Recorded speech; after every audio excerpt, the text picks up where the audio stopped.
हम नया चैप्टर पढ़ेंगे भारत का भूगर्भिक इतिहास। भूगर्भिक इतिहास का अध्ययन करने के बाद ही हमें पता चलेगा कि भारत के सभी क्षेत्रों में किस किस प्रकार की चट्टानें हैं और उनकी प्रकृति क्या है और उन चट्टानों में किस प्रकार की धात्विक खनिजें पाई जाती है।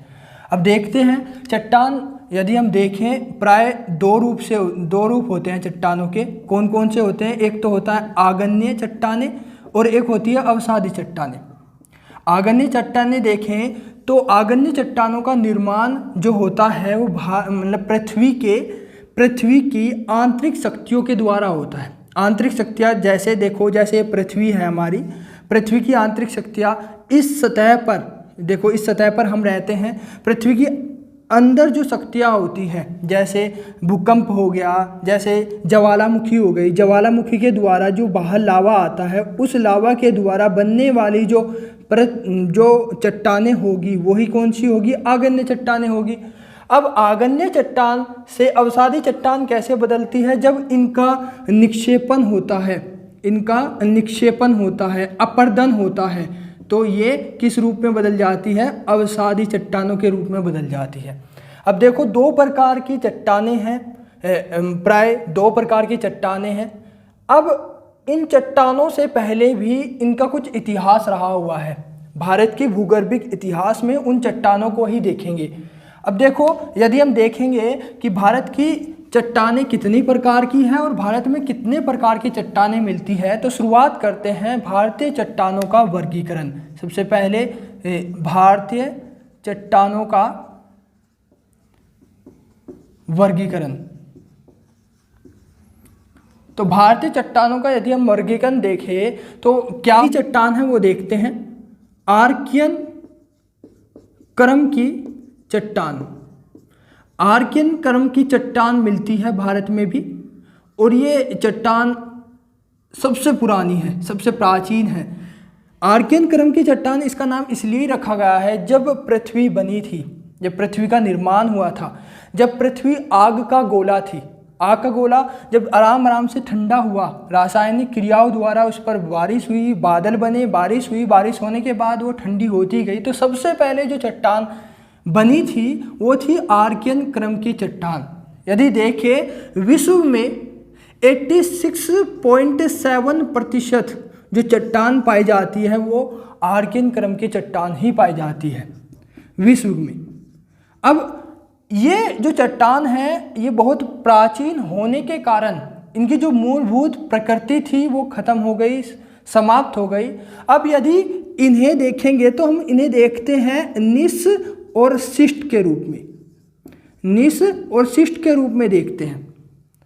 अब भारत में भी ये चट्टानें पाई जाती है। जब भारत भी था, जब पृथ्वी बनी तब भारत भी था, और भारत का कौन सा हिस्सा था?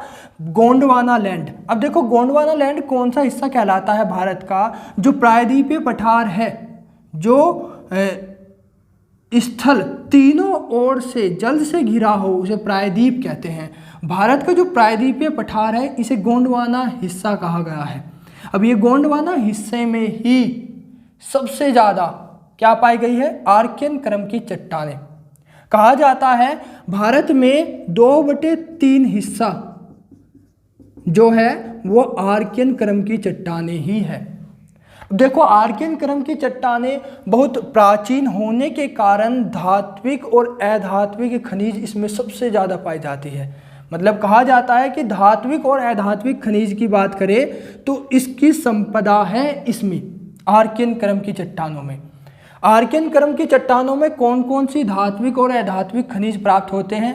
तांबा मिलता है हमें, सोना मिलता है हमें, चांदी मिलता है हमें, सीसा मिलता है, मैग्नीज मिलता है, और बहुत सारी बहुत सारी हमें धात्विक और अधात्विक खनिज मिलता है। यदि हम इसके क्षेत्र की बात करें, कौन कौन से क्षेत्र हैं भारत में आर्कियन क्रम की चट्टानों के, तो 2/3 हिस्सा घेरे हुए है प्रायद्वीपीय पठार का। अब देखते हैं, देखो पहला क्षेत्र की बात करेंगे तो पहला क्षेत्र कौन सा है? पहला क्षेत्र है राजस्थान में जो देखो इधर है पूर्व, इधर है पश्चिम, ऊपर है उत्तर, नीचे है दक्षिण, तो इधर कहेंगे हम दक्षिण पूर्व हिस्सा। ये वाला जो हिस्सा है दक्षिण पश्चिमी हिस्सा, तो राजस्थान का एक हिस्सा है, एक क्षेत्र तो ये हो गया। दूसरा क्षेत्र देखें तो देखो गुजरात में है, ये वाला जो हिस्सा है ये गुजरात में है, गुजरात में है। तीसरा हिस्सा देखते हैं, देखो ये है ये वाला हिस्सा, ये वाला जो हिस्सा है ये देखो छोटा नागपुर का पठार हम कह सकते हैं और मध्य प्रदेश कह सकते हैं। देखो ये छोटा नागपुर का पठार है, कहाँ कहाँ है, ये पश्चिम बंगाल है, झारखंड है, छत्तीसगढ़ है, ठीक है, नीचे थोड़ा सा उड़ीसा है। तो ये वाला जो हिस्सा है ये भी हो गया छोटा नागपुर का पठार। नेक्स्ट पढ़ते हैं तो देखिए दूसरा हिस्सा, तो ये वाला हिस्सा है, देखो ये कौन सा हिस्सा है, महाराष्ट्र का पूर्वी क्षेत्र, झारखंड का दक्षिणी क्षेत्र, और ये आंध्र प्रदेश है, आंध्र प्रदेश का उत्तरी क्षेत्र। तो ये भी तो कह सकते हैं हम कि महाराष्ट्र इधर नीचे ये आंध्र प्रदेश हो गया, आंध्र प्रदेश, ठीक है, ऊपर ये कौन सा हो गया, झारखंड, ये वाले हिस्से हैं, ठीक है। और उसके बाद ये भी हिस्सा है, देखो ये कर्नाटक हो गया, ठीक है, ये केरल हो गया, ये तमिलनाडु हो गया, और ये तेलंगाना, और ये कौन सा, आंध्र प्रदेश। तो ये हिस्से हैं कुछ आर्कियन क्रम की चट्टानों के। तो यहाँ से क्वेश्चन आ जाता है, देखो एक और रह गया हमारा शिलोंग का पठार, जो ये है शिलोंग का पठार।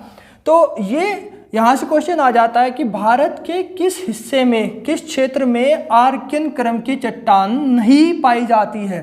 तो इनमें से कोई 3 दे देंगे और चौथा दे देगा उत्तर प्रदेश, या कह देगा उत्तराखंड, या कह देगा जम्मू कश्मीर। तो इन क्षेत्रों में नहीं पाया जाता, क्यों, क्योंकि आर्कियन क्रम की जो चट्टानें हैं वो गोंडवाना लैंड में ही पाई गई है, गोंडवाना हिस्से में ही पाई गई है, क्योंकि आर्कियन क्रम की चट्टानें बहुत प्राचीन थी, इसलिए उनका जो हिस्सा है बस केवल गोंडवाना लैंड में ही पाया जाता है, ठीक है। फिर पढ़ेंगे धारवाड़ क्रम की चट्टानें। देखो पहली बात कहा मैंने, आर्कियन क्रम की चट्टानें कैसे बनी, जब पृथ्वी का निर्माण हुआ तो सबसे पहले जो चट्टान आई थी वो आर्कियन क्रम की चट्टानें आई थी।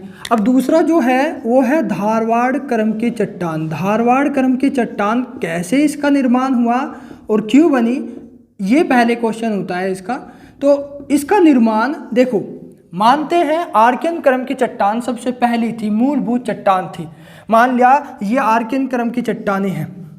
अब ये आग्नेय चट्टानें थी, अब इन पर वर्षा होने के कारण ये टूटती गई, टूटकर इनका निक्षेपण हुआ और अपर्दन हुआ, इनका निक्षेपण हुआ और अपर्दन हुआ, और निक्षेपण और अपर्दन के बाद जो दूसरी रूप की चट्टान बनी वो थी धारवाड़ क्रम की चट्टान। उसके बाद जो बनी वो धारवाड़ क्रम की चट्टान बनी। अब देखो धारवाड़ क्रम की चट्टान, इसका नाम ये ही क्यों पड़ा धारवाड़, देखो इसकी जो खोज थी वो सबसे पहले जो हमारा कर्नाटक है, कर्नाटक के यहाँ धारवाड़ जिले में इसकी सबसे पहले खोज हुई। कर्नाटक के धारवाड़ जिले में इसकी सबसे पहले खोज हुई, ये सबसे पहले वहाँ पाई गई, वहाँ देखी गई, तो इसलिए इसका नाम धारवाड़ क्रम की चट्टानें पड़ गया। धारवाड़ क्रम की चट्टानें आर्थिक दृष्टि से सबसे ज़्यादा महत्वपूर्ण है, आर्थिक दृष्टि से सबसे ज़्यादा महत्वपूर्ण है। और क्यों है, क्योंकि इसमें भी सोना मिलता है, ठीक है, चांदी मिलता है, ठीक है, बॉक्साइट मिलता है। इस चट्टान के अंदर सोना मिलता है, चांदी मिलता है, बॉक्साइट मिलता है, बहुत सारी खनिज तत्व मिलते हैं आर्थिक दृष्टि से, इसलिए ये बहुत ज़्यादा महत्वपूर्ण है। हाँ, इसके क्षेत्र कौन कौन से हैं ये भी इम्पोर्टेंट है। इसके क्षेत्र देखो, ये एक तो कर्नाटक हो गया, कर्नाटक का कौन सा जिला है, धारवाड़ जिला, कर्नाटक का धारवाड़ जिला हो गया। दूसरा कर्नाटक का ही बेलारी जिला, इन दोनों जिलों में सबसे ज़्यादा पाई गई थी, इसलिए इन दोनों में ज़्यादा महत्वपूर्ण है, कर्नाटक का धारवाड़ जिला, कर्नाटक का बेलारी जिला। यदि देखते हैं हम यहाँ, ये देखो ये है छोटा नागपुर, छोटा नागपुर में भी ये मिलता है, ठीक है, छोटा नागपुर का पठार, इसमें भी ये जो धारवाड़ क्रम की चट्टानें हैं ये प्राप्त होती है। यदि देखें थोड़ी सी चट्टान ये हमें राजस्थान में भी मिलती है, देखो राजस्थान में भी है, इसमें भी है। और यदि हम देखेंगे तो ये जो है हिमाचल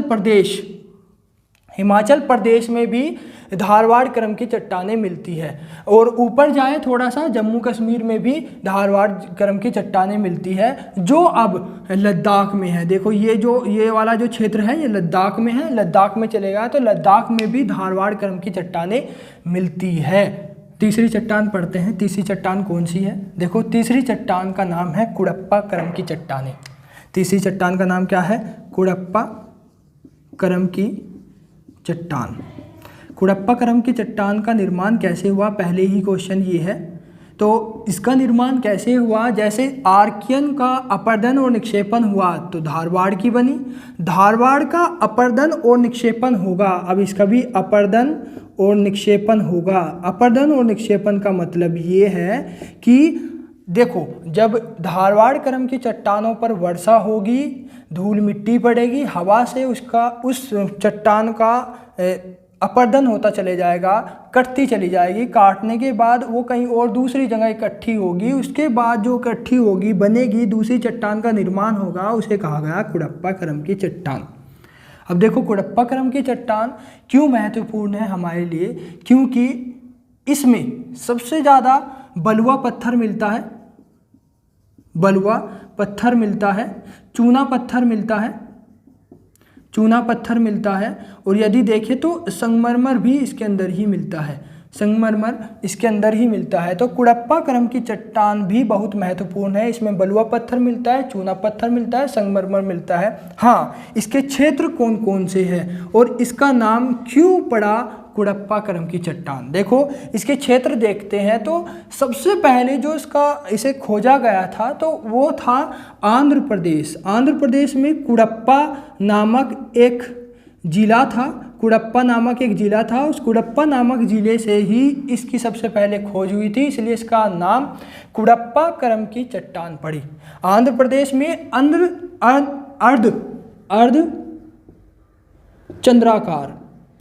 अर्ध चंद्राकार पेटी मिली हुई है इसकी, यहाँ ये सबसे ज़्यादा है। आंध्र प्रदेश के बाद दूसरा जो स्थान है वो मध्य प्रदेश में है, मध्य प्रदेश में भी ये अच्छे खासे क्षेत्र में है। और मध्य प्रदेश के बाद यदि देखेंगे तो ये कहाँ है, ये राजस्थान में भी है।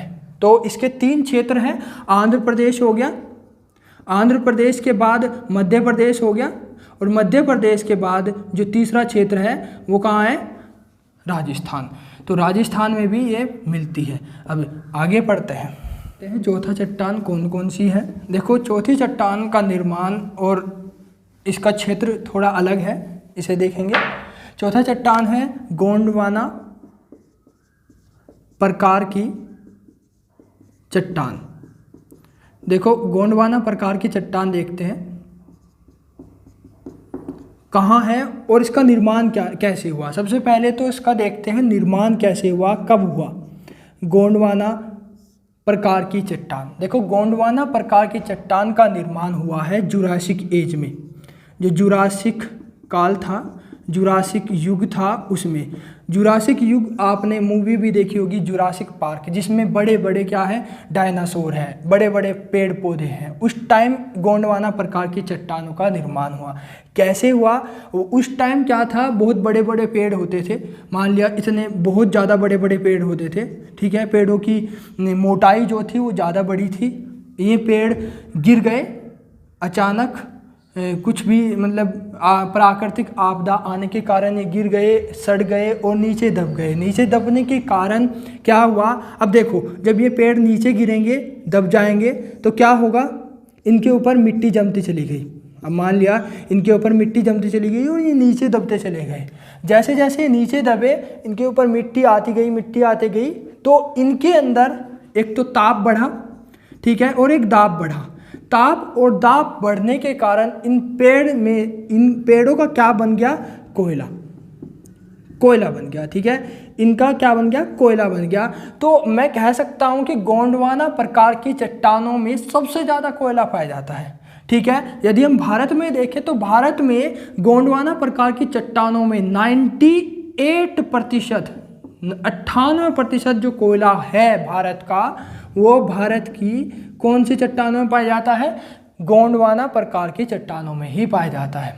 यदि हम इसका क्षेत्र देखते हैं, क्षेत्र देखें कि कहाँ है ये, देखो इस क्षेत्र को देखने के लिए इसमें बस थोड़ा सा मतलब देखना पड़ेगा कहाँ मिलती है।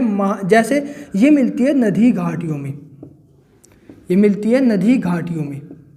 नदी घाटियों में कौन कौन सी नदी घाटी है और कहाँ कहाँ का वो क्षेत्र है, उस क्षेत्र को देखते हैं। देखो यदि हम नदी घाटी को देखें तो ये है, जो यहाँ से एक नदी जाती है जिसका नाम है महानदी। तो जो महानदी घाटी है, ये वाला जो क्षेत्र है महानदी घाटी, इस क्षेत्र में देखो, इस क्षेत्र में कौन कौन सा क्षेत्र आ रहा है? झारखंड आ गया, उड़ीसा आ गया, ठीक है। तो मैं कह सकता हूँ महानदी घाटी, महानदी घाटी इसका एक क्षेत्र है। दूसरा क्षेत्र देखें तो यहाँ से भी नदियाँ आती हैं, जैसे गंगा की एक सहायक नदी है, ठीक है, और यहाँ से भी एक नदी आती है, और इधर से भी ब्रह्मपुत्र से भी एक नदी आती है।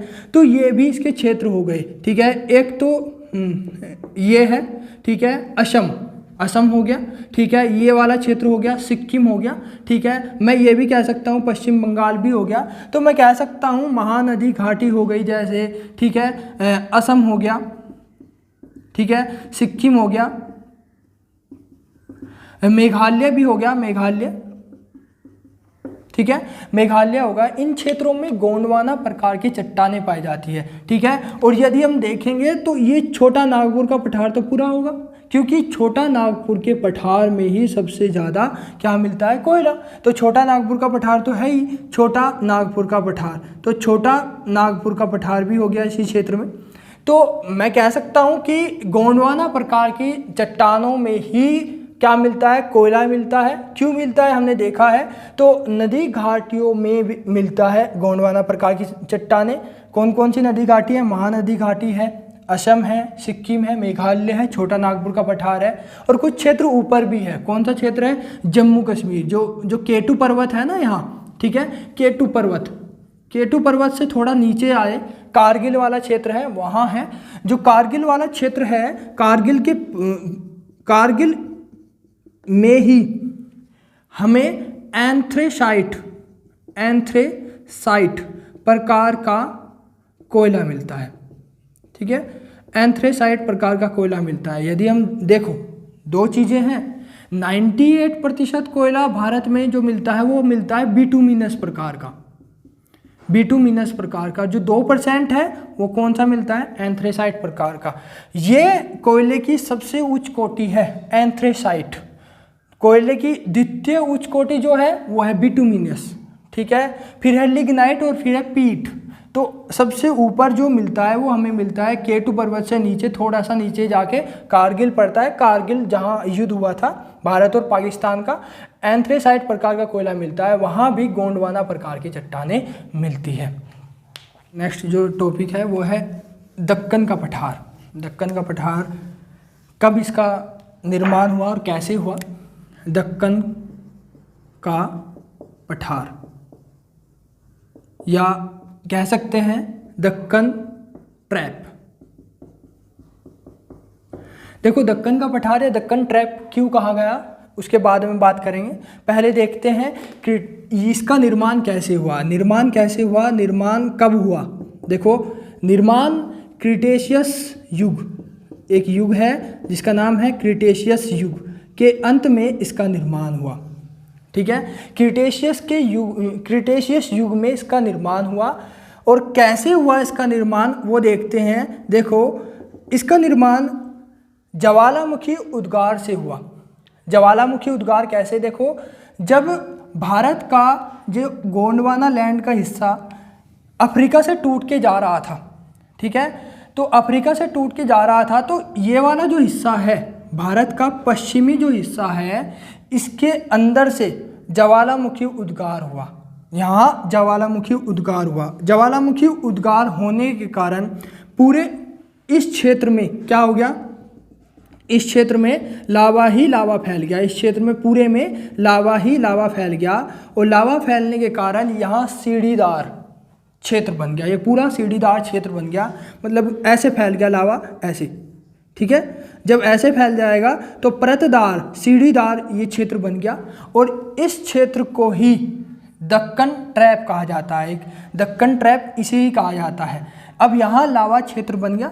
लावा क्षेत्र किस किस क्षेत्र में बना है, कौन कौन सा राज्य है जिस जिस क्षेत्र में लावा का क्षेत्र बना है। देखो हम देख सकते हैं सबसे ज़्यादा जो बना है वो महाराष्ट्र में, ठीक है। महाराष्ट्र के बाद ऊपर मध्य प्रदेश है, मध्य प्रदेश से इस तरफ है गुजरात, और थोड़ा सा इधर भी है ये जो तेलंगाना से नीचे भी है थोड़ा सा ये वाला हिस्सा, ठीक है, कर्नाटक, ठीक है, ये वाला हिस्सा है। इस क्षेत्र में कौन कौन सा हिस्सा है, देखो महाराष्ट्र है, ठीक है, महाराष्ट्र हो गया, महाराष्ट्र के बाद मध्य प्रदेश हो गया, मध्य प्रदेश हो गया, गुजरात हो गया, गुजरात के बाद ये तेलंगाना है,